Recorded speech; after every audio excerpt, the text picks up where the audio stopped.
Alright guys, welcome back to the video. So in this one we're going to be talking about the Bosch ROS 20 VS. That's the actual number there. You can go look that up on Amazon. But basically this is Bosch's entry-level random orbital sander. And so before we dive into the review, I just want to quickly talk about how I do reviews on my channel here. Because most of the tools and machines in my shop here, this is the first of these things that I've ever purchased. I don't really have anything to compare them to. So the idea here is I'm not going to tell you, oh, this one's going to be better than X brand out there. This is the best one on the market. No, I'm just going to tell you whether or not I'd actually recommend it, whether or not it works to solve my purposes. And I'll talk to you guys a little bit why I chose this over other brands, because I think that does play into a little bit. So to start with the specs, again, specs are not something that I particularly care about. I don't think most woodworkers do. So let's talk about what stuff is important here. So this is a corded orbital sander, as you can tell by the big long cord here, which to me is extremely important because the only times I ever need a random orbital sander is when I'm sanding large panels and that usually takes a few hours to get done. So if you're constantly having to change out batteries, it's just not a good situation. So you, generally speaking, when you're in a wood shop, you always want to have a corded random orbital sander.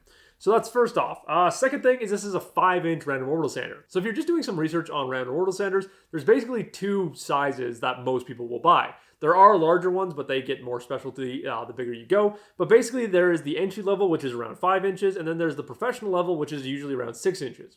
Now the reason there's this difference here is purely because it takes less material and a less powerful motor to run the 5-inch wheel compared to the larger 6-inch wheel. So the 6-inch wheels are usually more common on your Festool. I know Bosch does make a 6-inch sander, but they're generally your much more expensive sanders that you're talking around, $300 to $500 to, on the case of Festool, $600 to $800. So there's a massive price difference once you start getting those 6-inch sanders. But when you're talking 5-inch, they're generally considered more entry level and a little bit more affordable. And so we'll talk about price in just a minute here, but let's carry on with other features that I like about this thing. So this also has a variable speed. So I don't know what the actual RPM settings for each one is. I just know that 1 is slow, 6 is fast. And the reason you want variable speed on a random orbital sander is not really to do anything to do with woodworking. It's more so to do with finishing if you want to use your random orbital sander for some finishing techniques. And so in most cases, I don't do this, but the few times that I have used my random orbital sander for finishing, it does help. So typically when you're sanding and you're going from 80 grit all the way up to 220 grit in your little sanding disc, you're just going to stay on the highest speed here, which is 6. Now where you might want to slow it down is if you're using a finish like I do, which is tried and true, either original or the varnish, and you want to go back in and polish up that surface, this comes in super handy. And so if I'm polishing a surface, what I'll do is I'll put it on speed 3 here, which is about half speed on this thing. Then I'll mount a maroon abrasive pad to the bottom here, and I'll just go around my surface. And the final feature of the sander that I really like is the position of the on and off switch. So the whole shape of this sander is very nice. It's very easy to hold. So you can very easily put your hand on top like that, whether you're left-handed or right-handed, and you have very good control over that switch there. And the really nice thing about this switch is that it has a positive sound to it. So most of the time you're going to be wearing headphones, but you can definitely feel when it's on and when it's off. There's a very obvious click to it, and you can feel that. So you very well know whether or not it's in the on or off position. And so like I was saying about position, there are basically two ways you can hold this. You can put your hand on top and you've got good control over the whole base of this thing, or you can put your hand down low here and you can get a little bit more control over where it's going. So in most cases when I'm just standing, I'll start with my hand down here because I want to have the most control over it. But when I need a break from having my hand down here, I can put it up here, which puts my hand in a little bit more of a comfortable position. And so I can sand like this for a few hours, then I can put my hand down here, which is just a different shape for my hand to be in, sand like that for a little while, then just kind of rotate back and forth. And it definitely helps having those two separate positions that you can put it in. Bosch has lined these areas with a little bit of this rubber here, which again, definitely helps make it more comfortable. If this was all hard plastic, it wouldn't be nearly as comfortable to hold. And like I said before, I often do 3 or 4 hour sanding sessions where I'm using this thing for a whole day, and it's really not that bad. And so the next thing is price. So as far as entry-level random orbital sanders go, this thing is fairly expensive at around $90. Now I checked that price today on Amazon, so depending on when you're watching this video, that price may change, but we can easily say that this thing is around $100 Canadian. So that is fairly expensive. When you look at other cheaper brands, like the big box store brands, those ones are generally going to be a little bit more inexpensive, and typically all you're going to be trading off is just general build quality. Now, one thing that's important to mention about the price is that this goes on sale all the time, whether it's at Home Depot, on Amazon, a few other places. I think Lowe's also carries Bosch tools. I've seen it out on sale there. You can find this thing on sale and even save a couple more bucks. So again, that makes it even more worthwhile. Now, another important thing with random orbital sanders is their dust collection. So this thing handles dust collection amazingly, in my opinion. Even when it's not hooked up to a vacuum or a dust extractor, there is very little dust left behind. And even when you're sanding up like 220 grit, if you don't have suction attached to it, you don't really have to worry about pumping a ton out in the air. Now, again, anytime you are sanding and you don't have dust extraction, you should be wearing some type of respirator because there is fine dust that is always going to escape. So that's just one of those caveats. No random orbital sander that doesn't have suction behind it can suck up all of the dust that it creates. It's just nearly impossible. But anyway, the way that this sander handles dust collection is it has a built-in impeller on the inside. Now, this is a very common feature on most random orbital sanders. Because you already have a thing that's spinning in a circle, they mount a little impeller inside, and that helps create a suction.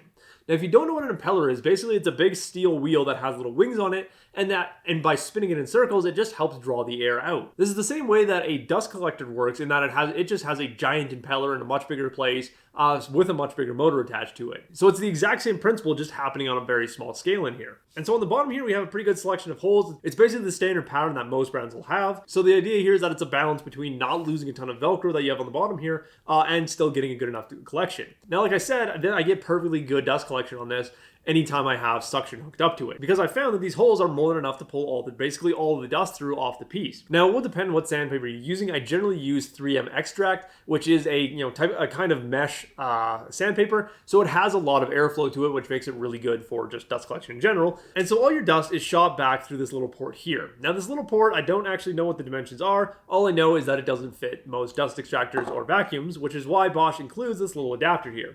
So this just slides over and sticks over a little rubber ring that's mounted on that outport there.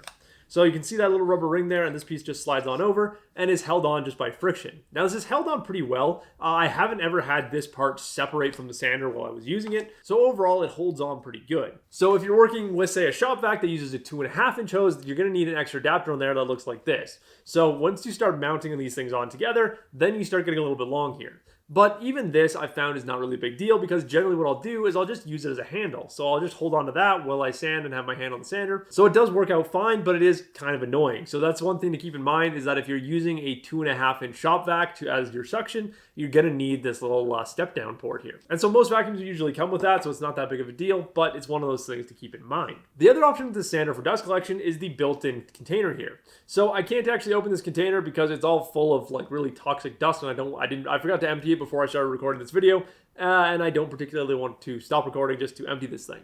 But what I will say about this little container is that it's a lot nicer than the normal bags that they mount on the back of these things. And so most other brands just use a bag that's kind of held open by a spring. It shoots the dust in there, and the bag itself acts as a filter and allows the dust to just build up in there. The problem with these bags is that they're nearly impossible to empty. The dust gets stuck inside, and you basically just need a vacuum to then vacuum out that bag afterwards anyway. What I like about this container is that it's an actual filter on the top here, and then a solid plastic container. So what you can do is you just have to pop the lid off, dump out the dust, then you can just use an air compressor to blow off this filter on the top. And so I don't use this thing very often, because most of the time I'm sanding in my shop where I have access to my shop vac, which I can use for suction. But there are occasions where I need to get this thing, inside of a cabinet or something, where I can mount this thing on and I can use it to collect the dust rather than just having it spraying out. So although I don't use it often, this is a nice accessory to have for this sander here, because again, it's much nicer than using the bags because you can actually empty it easily, and it actually does a way better job of filtering out dust, again, compared to any of the bags that I've ever tried. And so the last very important thing anytime you're buying a random orbital sander is the pad on the bottom. Now, I saved this to last because this is one of those things that I want people to keep in mind anytime you're shopping for a random orbital sander, whether you decide to buy this Bosch one or basically any other brand. And that is, this pad plays a massive role in how well your final finished piece comes out. And so for this Bosch sander, you can basically use two different types of pads. So the one that comes with it is this one right here, and it's a soft pad. So what the soft pad means is that this foam on here has a little bit of flex to it. So if you're working with areas that have some lumps and bumps to it and you don't want to take those lumps and bumps out, then you're going to want to use a soft pad because it'll ride over those little ridges and you don't have to worry about it taking them out. So it has somewhat of the ability to conform to those shapes and move with some of those curves in that. Now, these pads will cause a ton of problems in your sanding if you're not careful with it. Because what you can end up doing with these soft pads, you can end up cutting, grooves and valleys into your sanded piece. If you end up following the same track a few times too many, you can end up cutting these gullies into your piece, and this pad will just kind of make it work. So it's going to be very hard to keep your pieces nice and flat if you're using these softer pads. And again, on Amazon, you can very easily buy the hard pad for this, which the benefit of the hard pad is it's the complete opposite of the soft pad. It acts a lot more like, say, a hand plane or something, where it will help create a very flat surface.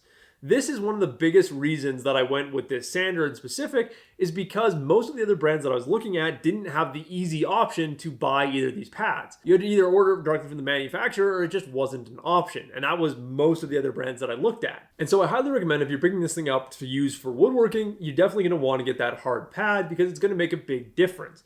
The other nice thing about the fact that you can just buy these pads on Amazon is that these pads wear out over time quite quickly. Now, I've had this thing for about 2 years now, and I still haven't had to replace this pad, but I know that if I need to replace it, I can just hop on Amazon, order a new one, and it'll be here, in 1 to 2 days. So it's not something that I have to worry about if it does wear out. Now, again, that's one of the benefits with Bosch tools in specific, is they're just so readily available. Their accessories are very easy to come by. And so that brings us to the last point of why I chose Bosch over any of the other brands out there. DeWalt, Milwaukee, Rigid, Ryobi, any of those other brands. And one of the biggest reasons is I just like Bosch tools. A lot of the tools that I have that I really like are made by Bosch. All of my routers are made by Bosch and they all work pretty good. I have a drill made by Bosch. It just works. So it's one of those things that between basically the pad on the bottom that I knew I could get because I knew that that was important when I bought this sander, as well as the fact that I have had good success with Bosch tools in the past, those are the main reasons why I bought this. There really isn't anything specific about this sander that really makes it stand out over top of, DeWalt or Milwaukee, those higher end entry level brands. And so I really encourage you, if you're looking to buy a random orbital sander, definitely do your own research. Don't just take my word on this single one. There's a ton of brands out there, depending on where you are in the world. But if you're looking for my personal recommendation, I can highly recommend the Bosch ROS 20 VS 5-inch random orbital sander because it is a good product. And it's one that I genuinely use in my shop constantly. And I'll continue to use until I can say afford one of the, a really nice one. And so I do hope you guys enjoyed this video and I will see you in the next one.